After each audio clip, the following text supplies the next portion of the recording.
Many people desire success, wealth, and fame. But what happens when it consumes someone so much to the point where they feel invincible? Let's take a look at this guy's case. Canadian fashion tycoon Mr. Peter Nygard was born on July 24, 1941 as Pekka Johanni Nygard in Helsinki, Finland. Defending an impoverished background, Nygard earned a degree in business in 1964. In 1967, he purchased a women's clothing line, TNJ, but later rebranded it as Nygard International.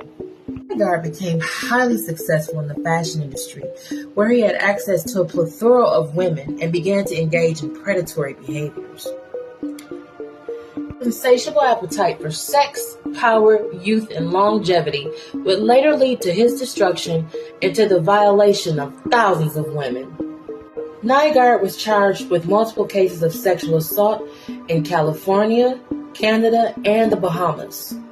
It was in the Bahamas that Nygard hosted infamous pamper parties to lure underage girls to his compound.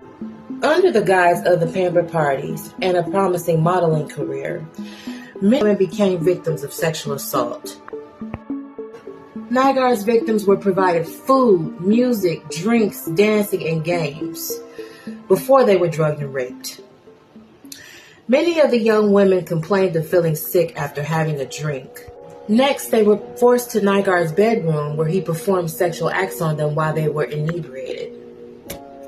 Due to his obsession with youth, Nygard would purposely impregnate his young victims, particularly black teenage girls, who he would later force to have an abortion.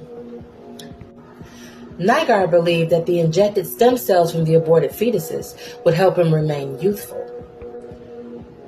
One of his victims, Miss Beverly Peel, was raped and impregnated by Nygard. It wasn't until she gave birth to the baby that she realized he was the father. Peel bore a son, Trey Peel Nygard, who encouraged his mother to expose his father's evil acts years later.